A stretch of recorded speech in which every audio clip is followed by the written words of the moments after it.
Bonjour tout le monde, j'aimerais vous parler des systèmes de numération. Mais avant de parler de système, il convient d'abord de définir ce qu'est une numération.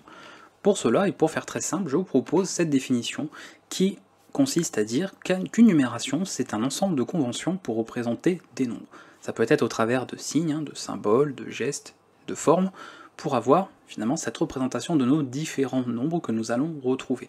Alors les exemples, il y en a beaucoup, y compris dans votre entourage, dans ce qui vous entoure, puisqu'on peut les retrouver notamment par rapport au temps. Les secondes, les jours, les mois vont se baser sur ce système de numération et on va effectuer notamment un dénombrement. On va par exemple faire un regroupement d'une certaine quantité de choses pour former d'autres choses. C'est-à-dire qu'avec une certaine quantité de secondes, on obtient des minutes, etc. etc. Et je vais vous détailler ça un petit peu après. On peut retrouver ça aussi, comme j'ai donné comme exemple, la capacité d'un support informatique. Votre disque dur, la mémoire que vous avez, la mémoire vive de votre ordinateur, une clé USB, voilà.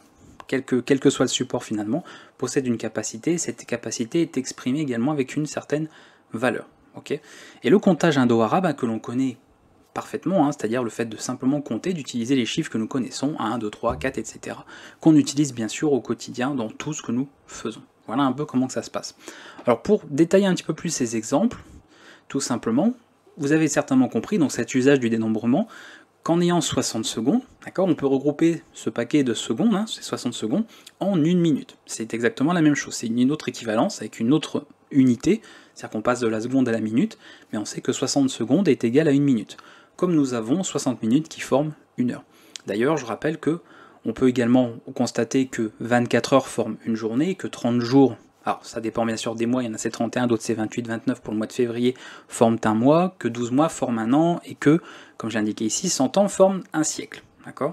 Et pour la capacité, notamment des disques durs, ce que je parlais tout à l'heure, les supports de stockage, on constate par exemple que 100 kilooctets de données en capacité forment 1 mégaoctet, que 1000 mégaoctets forment 1 gigaoctet, et on pourrait continuer avec 1000 gigaoctets pour former 1 téraoctet, et ainsi de suite. Voilà ce qu'il faut comprendre. Alors, tous ces systèmes-là, finalement, sont reliés, si vous avez remarqué, ici on forme des paquets de 60, quand on parle d'heures pour repasser en jours, on forme des paquets de 24, etc., etc. Pour former une année, il nous faut des paquets de 12 mois, pour former un siècle, il nous faut des paquets de 100 années, et là on voit que c'est plutôt par 1000.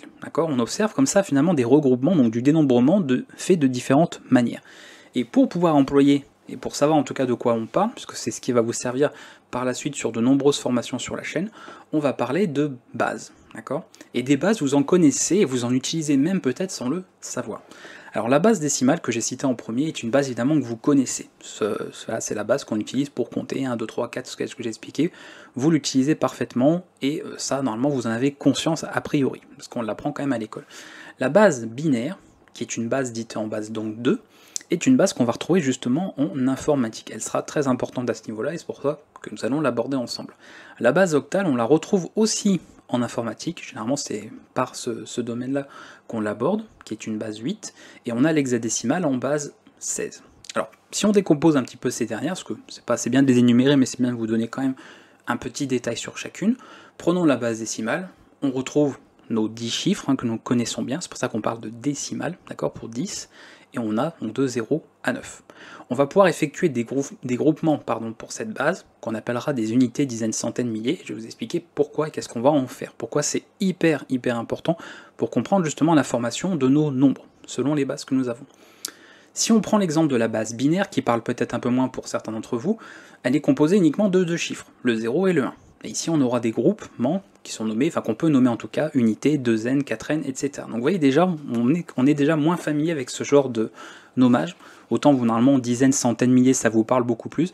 Déjà quand on commence à parler de 2n, 4n, 8n, 16n, etc., c'est un peu moins familier et généralement vous l'avez quand même moins entendu, voire peut-être que c'est la première fois que vous entendez ces termes-là. Quand on parle d'une base octale, on retrouve 8 chiffres, pour oct tout simplement, donc on va de 0 à 7, et on a différents groupements, qui sont les unités, les 8n, les 64n, j'ai mis entre guillemets, puisque ce sont des termes qui a priori n'existent pas, dans la langue française, mais si on devait en tout cas leur donner un nom, c'est comme ceci qu'on les nommerait, Et vous verrez un petit peu la logique qu'il y a justement dans les termes employés. Et enfin, cette base hexadécimale, qui est composée de 16 chiffres. Et comme vous savez que dans notre numération, indo arabe nous allons de 0 à 9. Si on voulait aller au-delà, il a fallu ajouter des lettres. Donc l'hexadécimal a permis d'ajouter notamment les lettres de A à F. Et on va donc de 0 à F pour former cette base hexadécimale qui est composée de 16 chiffres. C'est pour ça qu'on parle de base 16. Les groupements se font par unité, 16n, 32n, etc., 64, et ainsi de suite, et vous comprendrez aussi pourquoi. Comment en tout cas ça se gère un petit peu là-dedans. Finalement, ce qu'on peut remarquer aussi dans tous ces cas, alors si je reprends un petit peu, parler trop vite, là, tous ces cas-là, bon, très bien, on a ces chiffres-là, donc on comprend qu'on peut parfaitement compter ici jusqu'à 10, donc ça c'est le 1, on peut compter ça 1, d'accord, c'est le premier élément, 2, 3, 4, 5, 6, 7, 8, 9, 10, mais après si on veut le 11e élément, eh bien là on est un peu bloqué, parce que nous avons que ça, d'accord, ce sont les seuls outils dont nous disposons pour former l'ensemble des nombres. On ne devrait pas en fait avoir de limite, d'accord, vous savez qu'il y a une infinité de nombres, et on devrait pouvoir compter au-delà. Et c'est finalement la même chose là. Alors ça, et forcément vous le savez, puisque normalement vous avez appris à compter, vous savez ce qui vient après le nombre, le chiffre d'ailleurs, en l'occurrence ici 9, d'accord, dans la base décimale que vous employez, même sans forcément savoir que ça s'appelle une base décimale. Mais quand il s'agit de binaire, on a le 0, très bien, après on a le 1, et qu'est-ce qui vient ensuite? On peut se poser la même question pour la base octale et la base hexadécimale, qu'est-ce qui vient après le F? Pour cela, la question finalement c'est compter au-delà du chiffre maximum qu'une base dispose. Comment on fait, d'accord? Comment on procède à ça? Parce que c'est quand même très important. C'est des valeurs qu'on va manipuler en informatique, parce que c'est aussi le but, et ce pourquoi vous regardez cette vidéo là sur la chaîne. Donc c'est bien de savoir un petit peu comment on peut aller au-delà de tout ça. Parce que, encore une fois, en décimale, vous le savez, voilà qu'on passe de 9 à 10, on peut passer de 999 à 1000, mais en binaire, sachez que par exemple, nous passons de 1 à 10, d'accord? Mais ce n'est pas le 10 tel que vous le connaissez en décimale. Et en hexadécimal, on passe de F à 10 aussi, mais ça n'a rien à voir avec le 10 qu'on retrouve en binaire, d'accord? Puisque celui-là en réalité c'est la valeur 2, d'accord? Alors ça, on va en parler aussi, parce qu'il y a beaucoup de choses à dire là-dessus.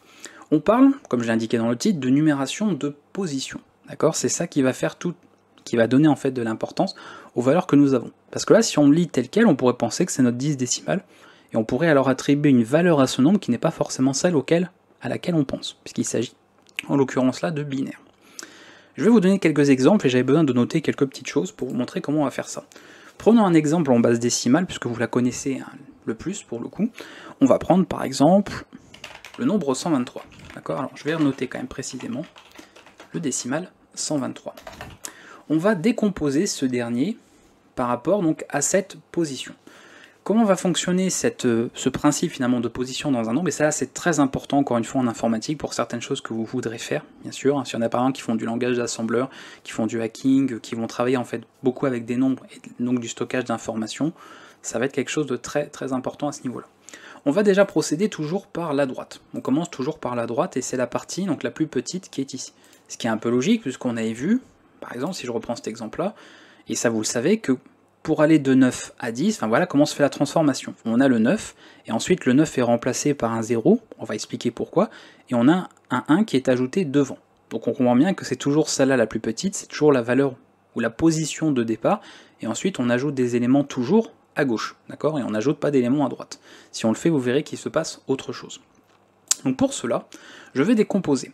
Nous avons le 3, d'accord, dont on dit qu'il est en position 0, d'accord, l'élément le plus à droite est toujours en position 0. On va toujours fonctionner comme ça.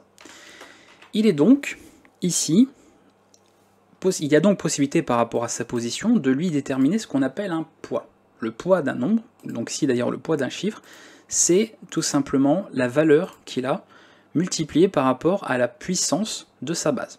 On a dit que décimale, parce que là ça peut sembler un peu bizarre ce que je vous dis, c'est une base 10. Alors là, je ne vais pas vous faire un cours sur comment on calcule des puissances, c'est des notions mathématiques assez élémentaires qu'on voit très vite à l'école. Et si jamais vous ne savez pas, regardez sur internet comment on calcule une puissance, ou au pire, vous vous servez même d'une calculatrice, ça n'a rien de compliqué, c'est très simple à ce niveau-là. Donc lui, en position 0, d'accord, ça revient finalement à avoir 3 fois 10, puisque c'est la base en elle-même, puissance, alors on représente en informatique avec un accent circonflexe, d'accord, on peut le représenter comme ça, puissance finalement de sa position. J'allais dire que la position c'était 0, donc ça va être ça, d'accord. Je pense que là tout le monde suit. Maintenant on va prendre celui qui vient juste après, d'accord. Vous voyez, on lit toujours de droite à gauche, on commence tout à droite et on va aller jusqu'à gauche, jusqu'à tout à gauche. On prend le 2. Le 2, on est d'accord, tout le monde est capable de me dire que c'est en position 1. Après la position 0, on a la position 1. C'est donc 2 fois 10 puissance 1. Vous voyez, ici on va incrémenter à chaque fois la puissance. Et ensuite, le dernier, c'est le 1. Il est donc en position 2. Et ça revient à faire 10 puissance 2. C'est-à-dire, dit autrement, quand on fait la multiplication, donc le produit du chiffre avec ici ce qu'on appelle son poids, d'accord, ceci s'appelle le poids du chiffre, voilà, le poids de ce chiffre 3 dans le nombre 123 en décimale, c'est 10 puissance 0. Et normalement 10 puissance 0, vous devez savoir que c'est égal à 1. 10 puissance 1, c'est égal à 10. 10 puissance 2, c'est égal à 100. Donc ces calculs de puissance sont très simples à faire pour ceux éventuellement qui ne sauraient pas. Il y a peut-être des gens qui ne savent pas calculer des puissances. Vous remarquez, bon, 10 puissance 0, c'est un cas particulier. Vous voyez qu'on prend simplement le 1. Et vous voyez, 10 puissance 1, bah, c'est lui-même, donc c'est 10. Et 10 puissance 2, bah, en fait, vous prenez le 1 et vous ajoutez autant de 0 que la puissance indique. Donc c'est le 1 suivi de 2 0 puisque c'est la puissance 2. Si je vous disais 10 puissance 6, par rapport aux explications que je vous ai données, bah, vous prenez le 1 et vous ajoutez 6 fois le chiffre 0. On obtient donc 1 million. D'accord? Voilà un peu comment ça se décompose. Donc là, il s'agit d'un produit. D'accord? C'est-à-dire qu'on prend le poids, finalement, notre nombre, et on fait une multiplication, je vais y arriver, donc le produit avec le chiffre. Donc on fait 3 fois 1. D'accord? On fait ensuite 2 fois 10, et on fait 1 fois 100. Et voilà comment nous avons décomposé, en fait, via cette numération de position, notre nombre. Donc 1 fois 100, c'est égal à 100. 2 fois 10, c'est 20. D'ailleurs, je vais même le mettre comme ça pour que ce soit visuellement plus clair pour vous. Et 3 fois 1, bah, c'est 3. Et normalement, vous avez bien compris, si on refait le calcul final, donc la somme de tout ça, on retombe bien sur 123. Très important à ce niveau-là, et vous verrez plus tard que ça vous permettra notamment de faire de la conversion d'une base à une autre. Chose que je n'expliquerai pas dans cette vidéo, parce que ça ferait beaucoup de choses en une seule vidéo, mais vous pourrez facilement, manuellement, même si bien sûr avec une calculette ou n'importe quel service en ligne sur internet, vous pouvez le faire aussi, mais pour ceux qui seraient curieux de faire ça à la main, manuellement, vous verrez que ce principe est très très utile par rapport justement à ce fonctionnement-là. Voilà comment que ça se passe. Alors je pense que je peux revenir ici pour tout simplement dire, voilà, on reprend, donc j'ai repris notre exemple ici, base décimale, par exemple 536, 6 c'est ce qu'on appelle l'unité, rappelez-vous ce que j'avais mis ici, voilà, unité, dizaine, centaine, donc ce sont les termes employés, après si honnêtement ça vous le retenez pas, c'est pas gravissime, il faut juste comprendre que c'est la valeur la plus petite que nous avons là, donc qui est en position 0, donc on prend ce chiffre et on fait le produit avec la puissance. 3 est la dizaine, position 1, 3 fois 10 puissance 1, 5 est la centaine, position 2, 5 fois 10 puissance 2. Donc 500 plus 30 plus 6, et on retrouve bien sur 536. Voilà. Ceci, je vous l'ai indiqué tout à l'heure, s'appelle donc le poids d'un chiffre. Très important. Si on vous demande ce qu'est le poids d'un chiffre, eh bien c'est tout simplement, en fait, la base puissance de, en fait, sa position. D'accord? La base puissance position donne le poids d'un chiffre. Ok? Alors ce qu'il faut retenir de tout ça, déjà, parce que ce qui est important, ce qu'il faut voir en fait par rapport à tout système qu'on a fait, c'est que chaque nombre d'une base, il est formé par ses puissances successives. C'est-à-dire que là, je vous ai montré l'exemple avec la puissance 10, mais si vous voulez vous faire un petit exercice, parce que vous savez qu'il n'y a pas d'exercice sur cette playlist, vous pouvez vous amuser à faire la même chose avec par exemple un nombre en base binaire, en codage binaire, pardon, ou hexadécimal, et voir un petit peu comment ça fonctionne. Simplement qu'ici, au lieu d'avoir un 10, vous mettrez un 2 si c'est du binaire, un 16 si c'est de l'hexadécimal, un 8 si c'est de l'octal. Et vous verrez que ça marche parfaitement pareil. Ce sont des mathématiques, donc a priori ça ne marchait pas. Ce serait quand même très problématique pour tous les usages et les applications que l'on en a aujourd'hui. Donc chaque nombre d'une base est formé par ses puissances successives. D'accord? Je rappelle que pour 1, voilà, on a le 1, en fait, eh bien, c'est tout simplement 10 puissance 0. D'accord? 1 fois 10 puissance 0 fait 1 fois 1, donc on n'a pas de changement. Voilà, donc c'est ça que je voulais vous dire, je reviens là-dessus. Ajouter, alors ça c'était pas forcément, c'est le petit point, je l'ai ajouté parce que je ne l'ai pas forcément indiqué dans les explications telles quelles, mais c'est bon à savoir. Quand vous allez ajouter un 0, parce qu'il faut savoir que le 0 était un chiffre qui n'existait pas, voilà, il y a une époque où le 0 n'existait pas dans la numération, il a été ajouté et inventé par la suite, et le 0, ça revient tout simplement à multiplier un nombre par sa base. Alors pourquoi ça revient à multiplier un nombre par sa base? Non, il y en a peut-être qui l'auront compris, s'il y en a qui sont assez doués justement dans le comptage, tout ça, simplement que si j'ajoute un 0, d'accord, par exemple je fais ça, Donc j'ai par exemple 23, alors en décimale, hein, c'est important de toujours préciser la base, parce que vous avez bien compris maintenant que la base puissance de la position donne le poids d'un chiffre. Donc ça veut dire que le poids d'un chiffre, il dépend à la fois de la base dans laquelle il est écrit, et à la fois de sa position. Donc attention, un nombre n'est pas le même en décimale qu'en binaire, de la manière dont il est écrit. Donc ici décimale, j'ai 23. Si j'ajoute ça en décimale, bah on comprend qu'en fait j'ai fait le calcul de 23 fois sa base. Ok ? Voilà, si je prends 11 en base 2, ok, alors 11 en binaire, donc j'ai 11, si j'ajoute un 0 derrière, eh bien en fait j'ai pris 11 et j'ai multiplié par sa base. Okay. Et là évidemment c'est faire du calcul selon une base que vous connaissez peut-être moins, donc pareil, si vous voulez vous exercer avec ça, ça vous fera un très bon entraînement pour réussir à comprendre un petit peu comment on représente les choses. Et vous verrez un peu comment ça se passe. Voilà, donc on comprend qu'en multipliant 11 binaires, d'accord, la valeur 11 en binaire par 2, on obtient 110. D'accord. Et d'ailleurs, on ne devrait pas dire 110, on devrait dire 110. Ça, c'est souvent voilà, par habitude. On a tendance à le lire comme un décimal, mais attention, voilà, il ne s'agit pas ici d'unités, je rappelle, de dizaines et de centaines. Il s'agit d'unités, de douzaines et de quatraines. On a vraiment autre chose, mais ça, bon, on fait assez souvent l'erreur, surtout bah, quand on le dit, on a tendance à lire ça comme 110, parce qu'on est quand même plus habitué à lire à la valeur 110 que lire la valeur 110, même si on fait de l'informatique d'ailleurs. Sinon, c'est assez bizarre. Si vous avez plus tendance à manipuler du binaire que du décimal, c'est quand même assez étrange. Voilà, donc s'il fallait retenir un petit peu à ce niveau-là, c'est toute cette partie. Et ça, bon, je vous l'ai déjà dit, mais c'est bien de l'avoir noté. Le poids d'un chiffre, c'est tout simplement sa base, puissance de sa position. D'accord ? Donc ça, c'est comme ça qu'on fait ce calcul. Et finalement, la valeur d'un chiffre, donc c'est ce que je vous disais, c'est important, et bien c'est le chiffre lui-même fois son poids. Donc c'est ce qu'on a fait tout à l'heure dans les notes. Que j'ai enlevé, mais c'est ce qu'on avait fait. Donc ici, voilà, le chiffre par lui-même et son poids. On obtient donc sa valeur réelle, d'accord, la valeur qu'il a vraiment dans la base en question, très important. Voilà, donc ça, il faut vraiment retenir, très important. Encore une fois, et vous le savez, une bonne partie de ce qui va être vu et abordé sur cette playlist d'architecture sert beaucoup, par exemple, en langage d'assembleur. Je sais que c'est une playlist, un cours qui intéresse beaucoup de monde. Donc ça, c'est des choses qu'il va falloir retenir, parce que je ne l'expliquerai pas de nouveau, par exemple en langage d'assembleur ou dans d'autres cours où on pourrait en faire usage. Ça fera partie un petit peu des prérequis à savoir. Donc n'hésitez pas à savoir tout ça. Et finalement, pour terminer, eh bien en informatique, parce que là, bon, je vous ai parlé de numération, tout ça, ce sont des mathématiques, donc on pourrait tout à fait en avoir un usage autre qu'en informatique. Mais nous, ce qui nous intéresse quand même sur cette chaîne, principalement, c'est quel usage en informatique. Et en informatique, on va parler par exemple du fameux bit, d'accord, ou binary digit, qui est en base 2, d'accord, c'est tout simplement une valeur en base 2, qui va permettre de faire notamment des groupements en mots. Alors ça, vous allez voir pourquoi je mets ces valeurs, 8, 16, 32, 64, donc notamment un word, d-word, etc., ou q-word, qu'on retrouvera aussi justement en langage d'assembleur, sont très importants. Et on va pouvoir composer avec 8 bits, donc vous voyez, on a à nouveau du dénombrement, donc un regroupement, 8 bits forment un octet, et attention, parce que ça on voit très souvent l'erreur, c'est pour ça que je tenais à le mettre, un octet se dit en anglais byte, et ça n'a rien à voir avec bit, d'accord ? Sinon ici, vous partez du principe que 8 bits égale 1 bit, donc forcément, c'est pas compatible du tout. Donc vous ne vous trompez pas, on parle bien d'un bit, et 8 bits égale un octet. Et un octet, c'est byte, c'est 1 byte en anglais, 1 byte.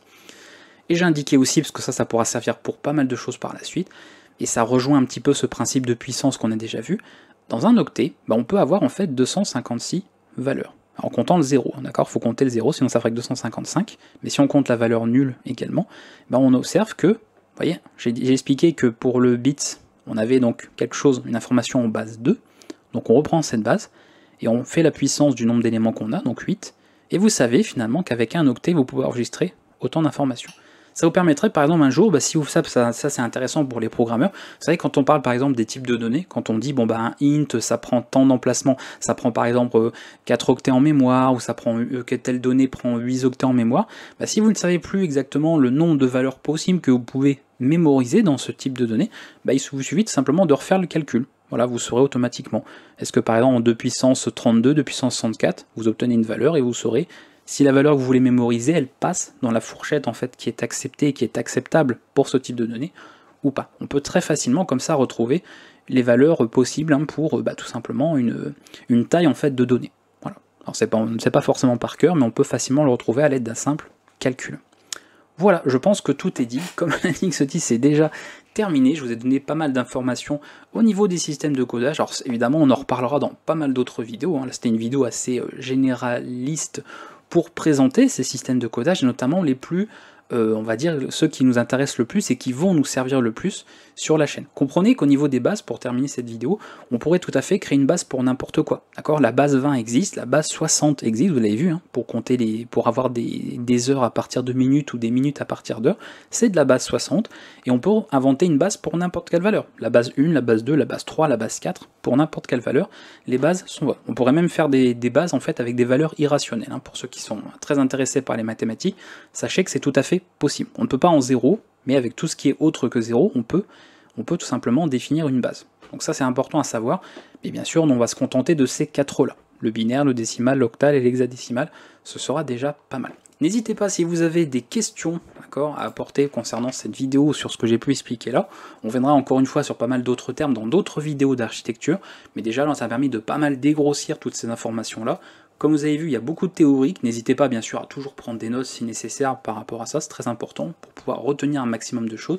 Et pour ceux qui aimeraient s'exercer, parce qu'il y a toujours des gens qui aiment s'exercer dans tout, n'hésitez pas comme ça, en prenant des nombres, à faire leur décomposition et voir un petit peu, notamment avec des bases avec lesquelles vous n'êtes pas forcément très familier, de voir comment se décompose un nombre en binaire, un nombre en hexadécimal. Même si vous venez tout juste de découvrir ces bases-là, vous verrez que très facilement, avec une logique qui est telle, vous saurez faire quelque chose avec ces nombres et les comprendre. Et ça va beaucoup vous servir pour la suite. A bientôt tout le monde pour une autre vidéo sur la chaîne.